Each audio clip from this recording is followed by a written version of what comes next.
Se trata de acordo com o governo, deputado. Corroborando a informação que Vossa Excelência acabou de passar para o plenário, todos os líderes, todos que estavam na reunião hoje do Colégio de Líderes, acordaram com o presidente Henrique Eduardo Alves que esse requerimento de urgência não seria apreciado até que se votasse o projeto dos royalties. Nós sabemos que é um requerimento polêmico. Ontem nós tivemos um exemplo, projetos em tese não polêmicos foram se estendendo em sua discussão até as 23 horas, portanto, esse requerimento, ele será apreciado logo depois da votação dos royalties. Vamos apreciar a medida provisória, os royalties e depois esse requerimento. Presidente. Então o PDT já se pronunciou. Senhor deputado André.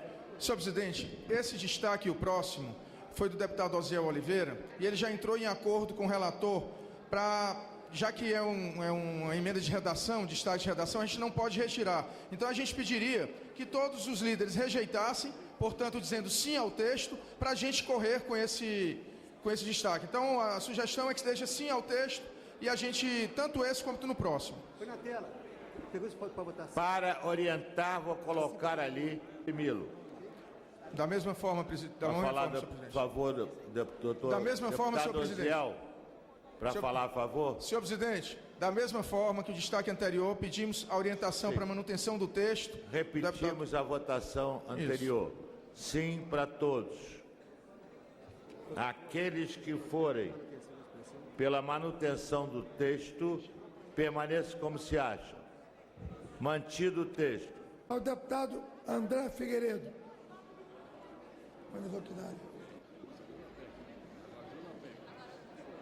Deputado Paulo Pimenta acompanhou o partido nas votações anteriores.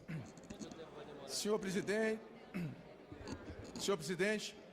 senhoras e senhores deputados, espero que essa noite verdadeiramente seja uma noite de bons debates e que nós possamos sair daqui com um projeto que verdadeiramente signifique a revolução da educação e mais recursos para a saúde pública do nosso Brasil.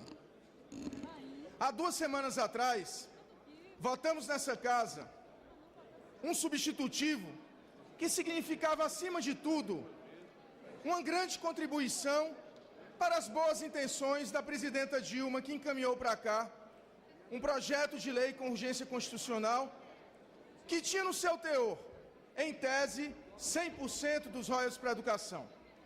Digo em tese, porque a realidade daquele projeto em sua forma original, ele era extremamente tímido, talvez não destinando absolutamente nenhum recurso para a educação nos próximos 8 anos. Apresentamos um substitutivo com 2 eixos de construção: maior alocação de recursos e materialização mais rápida desses recursos. E vamos expor rapidamente alguns dos nossos eixos e fazendo comparação com o texto que o Senado aprovou. E aí, já de antemão, declaro publicamente, não apenas eu, mas todos os que verdadeiramente defendem a causa da educação no nosso país, que o texto do Senado representa um grande retrocesso ao que essa casa aprovou há 2 semanas atrás. Nós colocamos logo no seu primeiro artigo, e o projeto do governo previa que só se geraria royalties para a educação aqueles contratos que fossem assinados após 3 de dezembro de 2012. Nós modificamos com a aquiescência de todos os líderes dessa casa, para que isso vigisse para todos os contratos cuja declaração de comercialidade se desse após 3 de dezembro de 2012. A diferença explicávamos na época. Vários contratos foram licitados na década passada e ainda não tiveram declaração de comercialidade. Portanto, estariam fora da previsão de destinação de royalties para a educação. Citava inclusive a Bacia de Santos, que dos 7 principais lotes, apenas 2 tiveram declaração de comercialidade até agora. 5, a previsão é lá para 2016. Portanto, o período de maturação entre um contrato assinado e a sua declaração de comercialidade demanda no mínimo 7 anos, na melhor das hipóteses 7 anos. A gente vê que nesse da Bacia de Santos, 5 lotes já tem com mais de 12 anos. Em seu inciso 2º, colocávamos que isso valeria também para estados, municípios e para o Distrito Federal. E aí começou a se arguir, a partir do Senado, começou a se arguir, posteriormente e ecoar aqui na Câmara, que haveria uma possível judicialização por parte, digamos, dos estados ditos produtores, e que provavelmente o esforço que essa casa faria e que o Senado teria feito poderia cair nas mãos do Supremo Tribunal Federal, o que não é do nosso interesse, temos convicção que de nenhum parlamentar do Congresso. No fruto de um entendimento, mesmo tendo absoluta convicção que não existe risco de judicialização, por conta de que, se não há declaração de comercialidade, não há expectativa orçamentária, não há destinação nem previsão em plano plurianual. Então, como falar em judicialização em cima de algo que não existe, visão inclusive compartilhada pela Procuradoria-Geral da República. Mas não vamos entrar em polêmicas. Resolvemos acatar a emenda na forma que veio do Senado, tirando dos estados, municípios e do Distrito Federal a obrigatoriedade de destinar os recursos de contratos assinados antes de 3 de dezembro de 2012, que ainda não tiveram declaração de comercialidade. Portanto, o texto do Senado prevalece na forma do nosso relatório, que diz que a destinação de estados, municípios e Distrito Federal só será obrigatória para os contratos assinados pós 3 de dezembro de 2012. Isso significa dizer que os estados não vão destinar os recursos pretéritos ou aqueles que declaração de comercialidade for dada a posteriori, de forma alguma. O estado de Pernambuco, por exemplo, já destinou recursos para a educação em cima dos seus contratos pretéritos. E nós temos convicção de que a pressão que vai ser oriunda do projeto que aqui aprovarmos vai fazer com que as casas legislativas, juntamente com os respectivos governantes, sejam no âmbito estadual ou no âmbito municipal, possam aprovar o mesmo teor que estaremos aprovando aqui na Câmara. Então, senhores deputados, senhoras deputadas, senhor presidente, não existe agora nenhum risco mais de judicialização da matéria, caso aprovemos nosso relatório. Por outro lado, queríamos deixar muito claro um dos pontos que é mais polêmico, talvez o único ponto polêmico, que certamente gerou um embate em várias discussões que tivemos, tanto com o Poder Executivo, quanto lideranças que defendem o texto do Senado. A questão do Fundo Social. O Fundo Social, senhoras deputadas, senhores deputados, é um fundo, quando foi criado, com o intuito de ser um fundo soberano, é fato. É um fundo que foi criado para garantir a estabilidade financeira, é fato. Só que ele foi criado em 2010 e os parcos recursos que lá foram alocados não existem em nada. Não existe nada, apenas na contabilidade governamental está a débito, o governo está devedor do Fundo Social. Os parcos recursos, porque efetivamente eles ainda não existem. Os poucos que seriam creditados não foram, o governo está devedor. E dentre sua composição, eu queria que os senhores prestassem muita atenção nisso. A lei que criou o Fundo Social, no seu artigo 48, inciso 3º, a Lei 12.351, diz que faz parte da composição do Fundo Social o bônus de assinatura. O bônus de assinatura, senhores deputados, senhoras deputadas, é um bônus que se dá no ato de assinatura de um contrato que foi feito sob o regime de partilha, que são a totalidade dos novos contratos do pré-sal. E aí a gente vê o Campo de Libra. O Campo de Libra já existe uma previsão de 15 bilhões de reais para ser dado como bônus de assinatura. E discutíamos então, puxa, se uma parcela desse bônus de assinatura vai para o Fundo Social, e aí o relator, aqui em discussão com o técnico da casa, o professor Paulo César, que participou ativamente da discussão da lei que criou o Fundo Social, dizia na época, com o deputado Palocci, que excluindo os recursos que deveriam ir para a PPSA, que é a Pré-Sal Petróleo Brasil S.A., que nesse caso orbitariam em torno de 50 milhões de reais, o restante deveria ir para o Fundo Social. Infelizmente não é a realidade.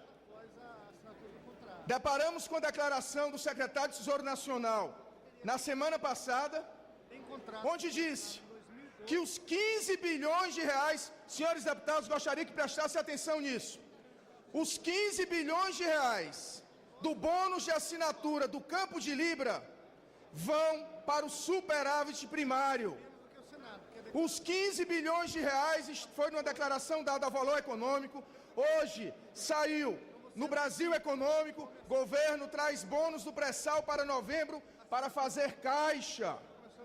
Está muito claro aqui que o Decreto de Programação Orçamentária de 2013, publicado no Diário Oficial da União em maio, estipula meta de superávit de 108 bilhões. O bônus de assinatura vai garantir 13,8% desse valor. Palavras do secretário do Tesouro Nacional. E esse bônus de assinatura, que ele juntamente com o excedente óleo, faria o contraponto à participação especial, que era a previsão extra royalties nos contratos de concessão, ele vai ser excluído do Fundo Social. Vai ser excluído do Fundo Social. E além disso, nós colocamos no nosso relatório, que não foi recepcionado pelo Senado, que pelo menos 60% do excedente em óleo deveria ir para a União. Se você abrir a Wikipedia, se você for fazer uma avaliação de todos os contratos que são formalizados sob regime de partilha nos demais países do mundo, nenhum país destina um percentual maior para a empresa concessionária do que para os seus próprios recursos. Portanto, quando se coloca agora no Campo de Libra uma previsão de 40%, significa que 60% vai para o enriquecimento dos acionistas majoritários de um eventual Petrobras ou da empresa que vier a ser a vencedora de quaisquer contratos que tenham um excedente óleo. É muito claro. E aí, não me surpreende que os empresários tenham se insurgido com essa exigência. Claro, querem maximizar a margem de lucro. Agora, vou dizer, até me indigna que o Ministério das Minas e Energias, através de seu corpo técnico, tenha também se insurgido contra isso. Não cabe ao Ministério das Minas e Energias defender interesse de empresário. Cabe defender os interesses do povo brasileiro. Dizer que vai gerar uma rigidez nos contratos, sinceramente, senhor presidente, fora o Campo de Libra, não existe previsão até 2015 de nenhuma outra rodada de licitações. Portanto, o Campo de Libra é o mote principal. E a previsão que se tem de exploração em dados da Agência Nacional de Petróleo, que depois vou me ater a algumas argumentações que nos foram passadas. Vocês sabem quanto o Campo de Libra vai gerar de recursos em seu potencial de exploração? 2,1 trilhões de reais brutos. 1,8 trilhões de reais líquidos, deduzidos, bônus de assinatura, royalties de petróleo. Desses 1,8 trilhões de reais, certamente 60% é o mínimo que se pode exigir para o povo brasileiro. 40% já é muito de lucro, e aí entra a questão que hoje a gente se depara. As empresas chinesas, muito provavelmente, com todas as suas reservas que tem lá, vão embolsar esses nossos recursos, maximizando a sua rentabilidade, e é isso que nós queremos. Volto a perguntar. E quando se fala aqui, nesses 15 bilhões, e nos 60%, vou fazer minhas palavras da doutora Magda, diretora-geral da Agência Nacional de Petróleo. Quando se arguiu sobre o valor recorde de 15 bilhões, ela disse, poderia ter sido até de 30 bilhões. Ora, Em uma nota apócrifa que chegou às mãos dos senhores, uma nota de esclarecimento tentando desconstruir... Apócrifa e mentirosa. Tentando desconstruir... Muito obrigado, governador Amin.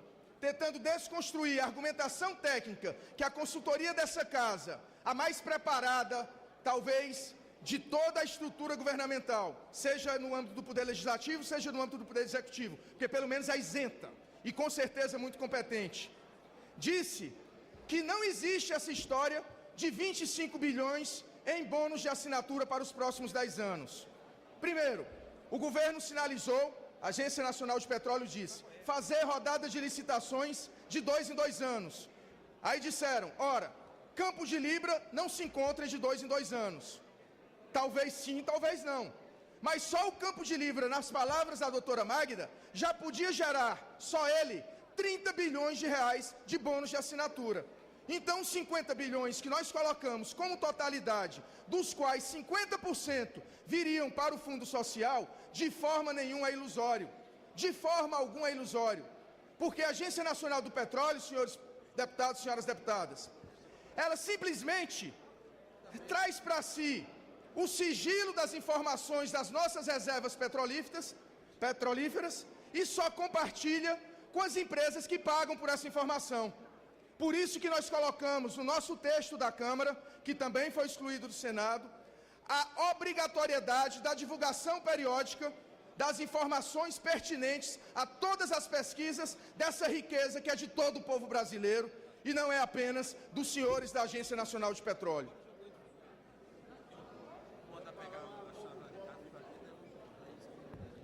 Enfim, por que não fazemos acordo? Por que não foi possível nós aquecermos aos apelos, digo, extremamente respeitosos do ministro da Educação, apesar de estranhar porque é que o ministro da Educação quer menos recursos para a educação, mas compreendendo que a ele também cabe o papel de articulação política.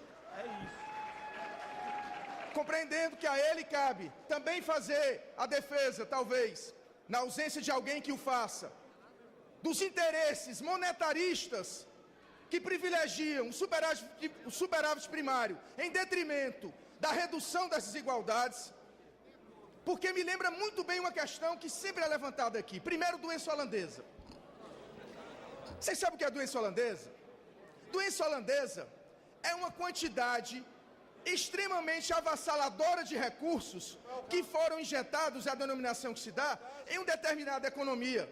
Ora, se nós estamos falando de um teto de 280 bilhões de reais para os próximos 10 anos, que não serão de forma linear, ano após ano, mas se assim o fosse, 28 bilhões de reais a cada ano, o que é que isso significa em relação ao nosso PIB de 5 trilhões? Pouco mais de 0,5%, que somado aos 5,3%, que hoje representa o nosso PIB de educação, vai dar 5,8%. Então, quando nós atingirmos 10%, não vai ser doença holandesa, não. Vai ser uma verdadeira calamidade holandesa. Porque, então, é pífio a defesa que se faz, na verdade, já o era. Porque nós derrubamos aqui o recurso que foi feito em relação ao Plano Nacional de Educação e conseguimos mandar direto para o Senado. Essa informação de doença holandesa, ao injetar 25 bilhões de reais ano, 28, se fosse aprovado o nosso teor do nosso projeto, é extremamente, em verdade, é um factoide. Isso não vai gerar expectativa inflacionária nunca. Nunca, se fosse anualmente. Nós só vamos ter em 2020 um volume mais significativo de recursos sendo aportados. Conversa para boi dormir. Portanto, senhor presidente, senhoras e senhores deputados, muito foi dito aqui também do Fundo Social ser para gerações futuras. Ora, para a geração presente é o seu ativo, porque vai ser aplicado no mercado financeiro internacional. Agora, para a geração presente que carece de educação e saúde, nada. Sabe o que é que me lembra isso? Vocês se lembram do início da década de 70? Muitos de nós talvez não fôssemos vivos. Eu era pirralhinho. O presidente Henrique Eduardo Alves estava no seu primeiro mandato. Bem novo. Vamos fazer o bolo crescer para depois a gente dividir. Ora, 40 anos se passaram e esse bolo nunca foi dividido. Então essa tese levantada pela equipe econômica é falsa, é uma premissa falsa. Nós estamos deixando 50% dos recursos no Fundo Social, mas 50% tem que ser aplicados já para uma educação de qualidade, para uma saúde pública de vergonha. Nós não podemos nos ater à tese, vamos deixar para gerações futuras, vamos, 50% está reservado. Nobre deputado Alessandro Molon do PT, que a gente espera que inclusive aqueça conosco, como núcleo de educação do PT, pessoas que trabalham essa causa, que não se curvem a pressões indevidas que está fazendo aí determinados segmentos do governo, que nós possamos sim aqui votar. E aí o deputado Alessandro Molon colocou, tem um projeto de lei dele que destina 100% do Fundo Social. Fizemos um meio termo, destinamos 50%. Agora, aprovar que apenas 50% dos rendimentos desse Fundo Social, como disse o governador a mim, é conversa mole para boi dormir. Isso não representa absolutamente nada em termos quantitativos para a educação e saúde pública no nosso Brasil. E aí vem o governo, aliás, o senador Eduardo Braga, que foi bem orientado, mas talvez não muito bem fundamentado, porque não leu o texto da Câmara, e disse que, ora, o governo, no nosso projeto, já abriu mão de 50% dos campos que já estão com declaração de comercialidade no tocante à União. Já abriu. Peço aos senhores, e não sei se tem o texto em mãos, mas no nosso texto que aprovamos nessa casa, no artigo 3º, nós dizíamos que, na composição do Fundo Social, iriam 100% dos royalties, 100% dos royalties, no horizonte geológico denominado pré-sal, dos campos no que tange pertencer à União, de todos os contratos cuja declaração de comercialidade se deu antes de 3 de dezembro de 2012. Qual a diferença entre um e outro? O projeto do Senado diz que 50% dos recursos vão diretamente, desses contratos, vão diretamente para a educação e saúde, e o restante vai para o Fundo Social. E desse restante do Fundo Social, apenas 50% dos juros vão para lá. Nós colocamos 100% para o Fundo Social, e no nosso projeto, a gente tem dito que 50% do Fundo Social vai para a educação e para a saúde. Parece ser a mesma coisa, no mínimo seria a mesma coisa, mas não é, porque o Fundo Social não é composto apenas de royalties, mas sim do excedente óleo, que aqui vai estar excluído, e de parcela do bônus de assinatura, que vai ser uma ação discricionária do governo, dizer se ele bota tudo para o superávit primário, como está fazendo, ou se bota alguma coisa, como é necessário fazer para a educação e para a saúde. Agora, nas palavras da próprios representantes da Agência Nacional de Petróleo e do próprio ministro Mercadante, todo o campo em produção tende a declinar. E os que estão em produção hoje vão declinar nos próximos 4 anos, quando é justamente quando os campos que vão ter a declaração de comercialidade, como o de Libra, vão começar a gerar excedente óleo. E nós tiramos o excedente óleo da educação e da saúde. Sendo assim, senhor presidente, senhoras e senhores deputados, eu quero aqui apenas fazer menção e agradecer. Agradecer a vários líderes, e principalmente aos meus colegas deputados e deputadas que compreendem a causa da educação e que vão aqui, tenho plena convicção, ratificar o posicionamento de 2 semanas atrás. Mas quero também manifestar e citar alguns tópicos que foram muito bem levantados por todos os movimentos organizados de educação. A campanha nacional pelo direito da educação deixou muito claro na nota distribuída ao público, onde diz: temos tanta ciência de nossas conquistas quanto esperamos compromisso público por parte do Parlamento. Diante das gritantes necessidades sociais do país, a rede da campanha nacional pelo direito à educação solicita aos deputados e deputadas que mantenham seu texto mais sensível às demandas populares do que aquele aprovado no Senado Federal. A Confederação Nacional dos Trabalhadores em Educação, na nota, diz que a campanha da CNTE, em parceria com outras entidades que defendem a escola pública de qualidade, intitulada intitularia Os royalties do petróleo não podem ficar à deriva, só encontra ressonância no projeto que vinculou parte dos montantes do Fundo Social e dos fundos de participação de estados e municípios para educação e saúde. E esse é o motivo pelo qual defendemos o PL 32E na forma do substitutivo da Câmara. Isso é a Confederação Nacional dos Trabalhadores da Educação. A União Nacional dos Estudantes e a União Brasileira dos Estudantes Secundaristas, assim como a Undime e a UMES de São Paulo, colocaram, pela primeira vez na história, estamos diante de uma oportunidade de direcionar uma das principais riquezas naturais brasileiras, o petróleo, para benefício do seu próprio povo e do desenvolvimento da nação. O momento é de construir uma ampla aliança de brasileiros e brasileiras em defesa de uma educação à altura dos desafios do nosso país. E no teor do texto, manifesta a sua aprovação ao substitutivo da Câmara. O Diretório Central dos Estudantes da UFC, da minha querida UFC, também numa nota no mesmo teor.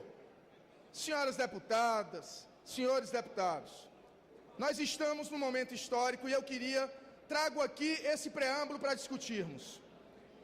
Temos que elevar o nível da discussão e estamos aqui abertos a responder quaisquer dúvidas. Só não vamos admitir factoides como os que foram colocados em alguns pronunciamentos, em algumas colocações, em algumas formas de pressão sobre as senhoras e sobre os senhores e sobre alguns partidos, evidentemente. Sendo assim, concluo meu relatório.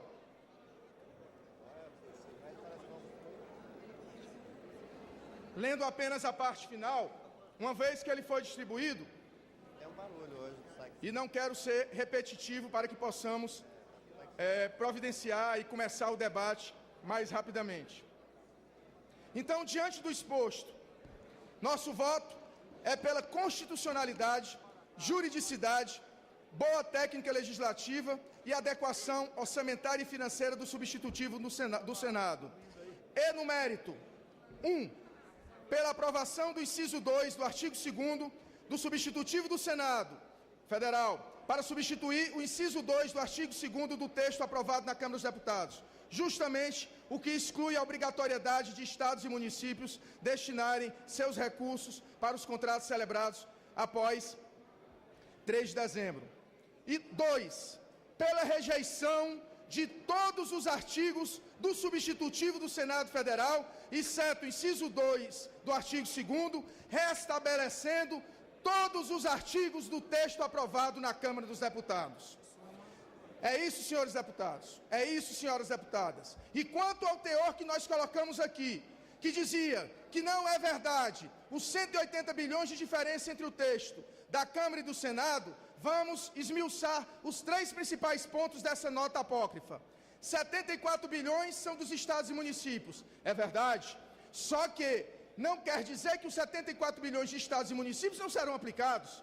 Eles podem ser aplicados de acordo com a manifestação de seus respectivos parlamentos e da pressão que vai incidir sobre seus governantes. Segundo, os 25 bilhões do Fundo Social, já citei aqui, extremamente necessário que o governo tome uma decisão, ou que essa causa também possa pautar, no mais rápido tempo possível, a destinação de pelo menos 60% dos bônus de assinatura para o Fundo Social, porque basta de destinarmos um recurso da riqueza do povo brasileiro e dizer que estamos pensando na geração futura, quando na verdade está alocando para o superávit primário todos os 15 bilhões do bônus de assinatura do Campos de Libra. E 25 bilhões disseram que era superestimativa. Se assim fosse, o projeto que veio do governo da presidenta Dilma para cá, não teria nem o bônus de assinatura, que nós colocamos também que ela poderia prever isso.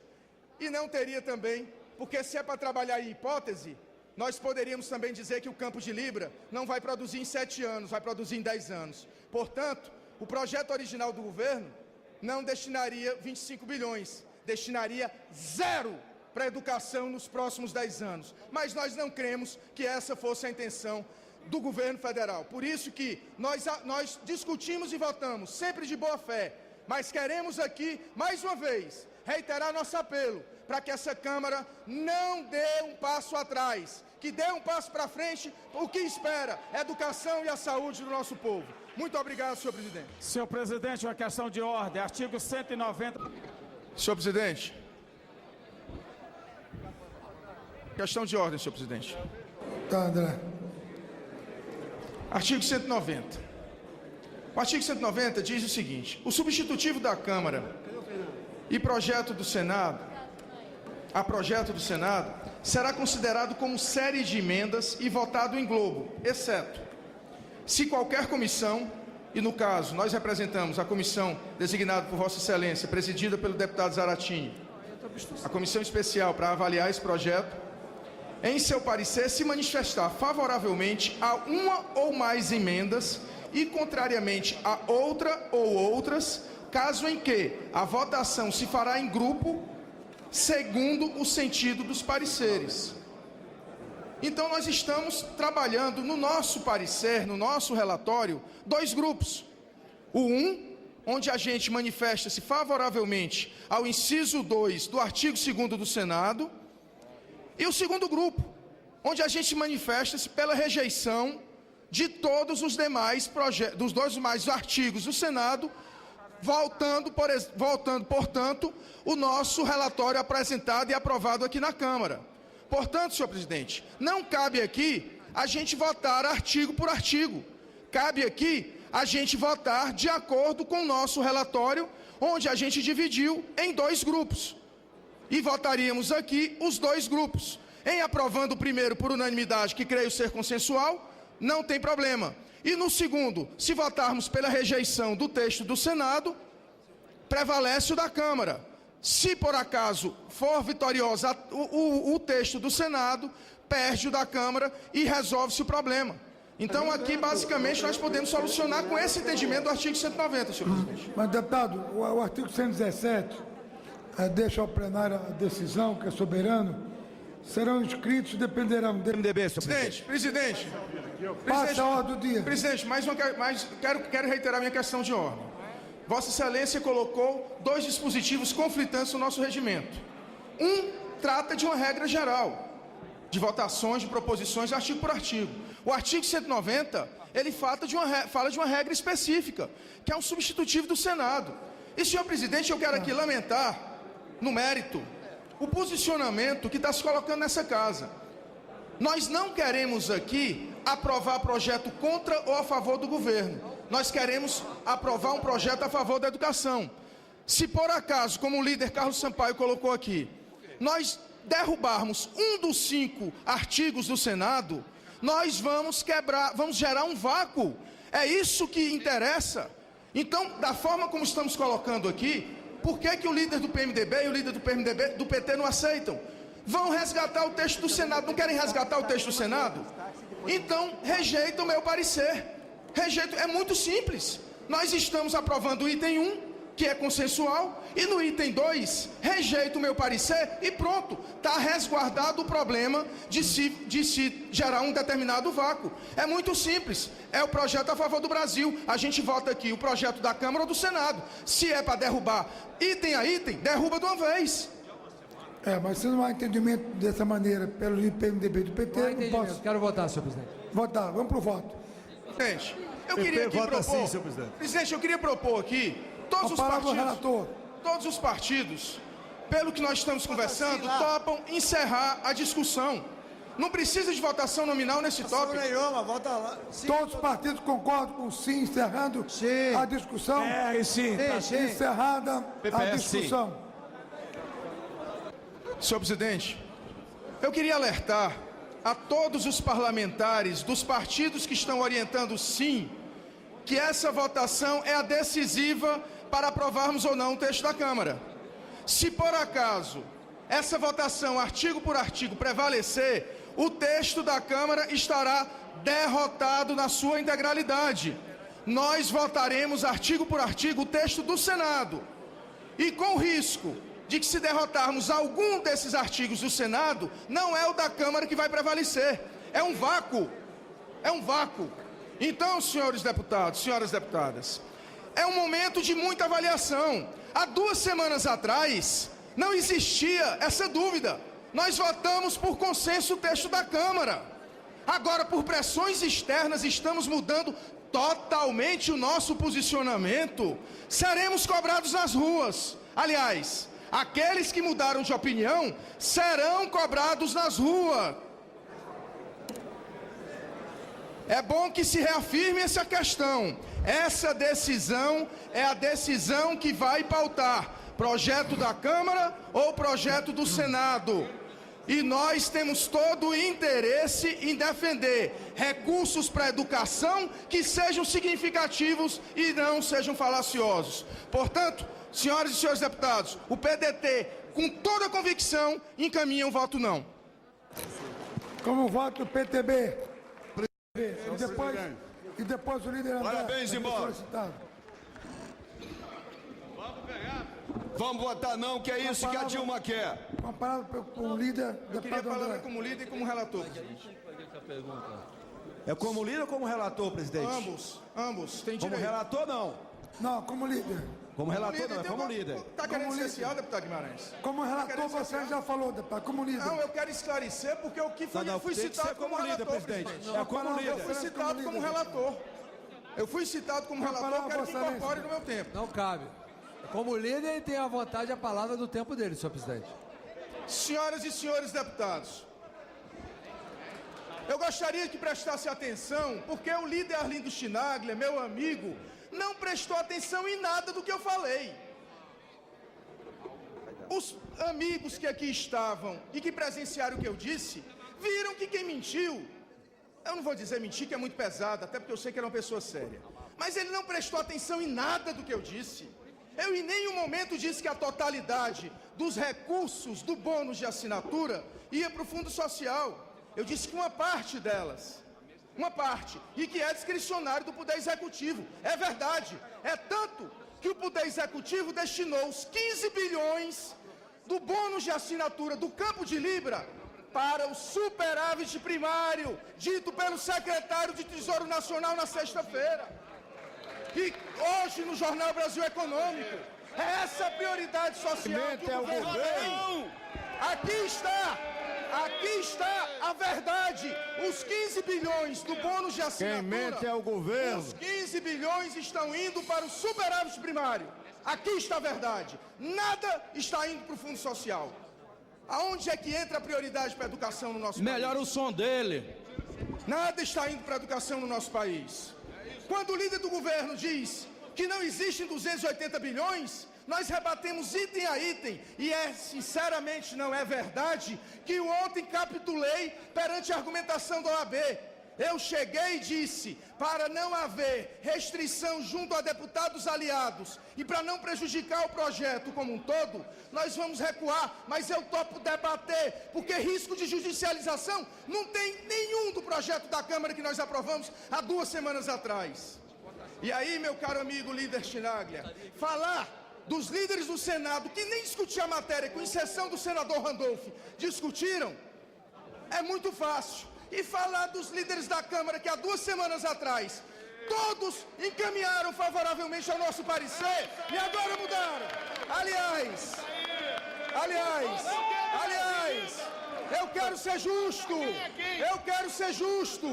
Apenas 2 mudaram, o líder do PMDB e o líder do PT. Porque os outros que encaminharam esse voto sim, não tiveram coragem. Aliás, o líder Arthur também encaminhou o voto sim. Os outros não tiveram coragem de tão constrangidos que estão. De tão constrangidos de estarem traindo a sua história. Nós queremos aqui, não estamos trabalhando com número falacioso não. O assessor que encaminhou os dados técnicos disso aqui é o mais competente, pois já trabalhou no Ministério das Minas e Energias e sabe bem o grau de falcatrua que existe em determinados contratos. É por isso, e os 60% dos royalties, 60% do excedente de óleo, meu caro líder, 60% é o mínimo que pode se exigir, porque a Noruega, tão alardeada, cobra 85%. Não existe um país que tenha contrato sob o regime de partilha, que destine mais para a empresa concessionária do que para o seu povo, e propor 40% para a União e 60% para a empresa concessionária, depois de deduzido todas as despesas operacionais, despesas de prospecção, royalties, tudo, bônus de assinatura, depois de tudo, reparte 60% para a empresa concessionária e 40% para a União, e esses 40% não vão para a educação, que vão para o Fundo Social nesse projeto que está aí, porque não estamos mais aprovando a destinação dos recursos do Fundo Social, só os dividendos. Senhoras e senhores deputados, eu quis vir a essa tribuna para tecer argumentações técnicas e eu privilegio o bom debate. Agora, em cima de factoide, não. Em nenhum momento, eu disse que o ministro, eu desonrei o ministro Aloysio Mercadante, que é um dos grandes quadros da política brasileira. Não modifiquem minhas palavras. Não modifiquem. Em nenhum momento eu agredi a presidenta Dilma. E aí entra uma questão. Se os 100% dos royalties da educação era tão bom, por que no Senado não aprovou o projeto que o governo mandou originalmente?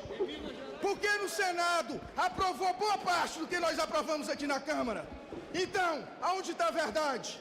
Aonde está a verdade? No projeto que essa Câmara aprovou há 2 semanas atrás. É isso aí, André. Há 2 semanas atrás, essa casa deu uma grande resposta. Por isso que aqui nós queremos, acima de tudo, dizer, para concluir, que quem votar não, nessa votação agora, está votando a favor do texto da Câmara. Quem votar sim, estará votando ao texto do Senado, porque derrotará de vez o texto da Câmara. E com isso, derrotará de vez o sonho do povo brasileiro.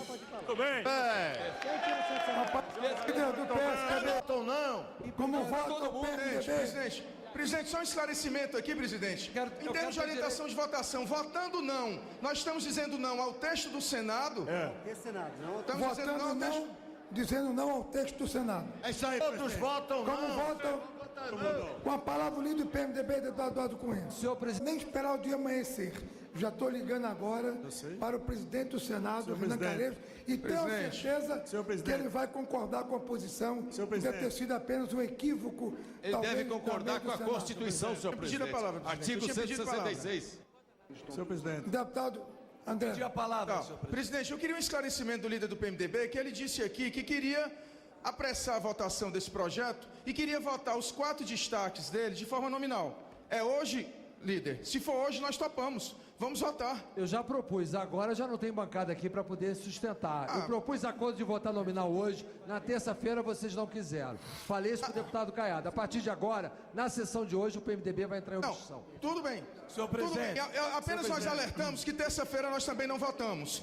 Não votaremos de forma nominal, vamos votar em agosto, que nós vamos, daqui para terça-feira, o governo vai pressionar bastante e daqui para agosto, as ruas vão pressionar bastante. Por isso que nós, se não votarmos hoje, também terça-feira não votaremos. Deputado André. Senhor presidente. Deputado André, a preocupação nesse momento não deve ser a pressão só das ruas, é da nossa consciência.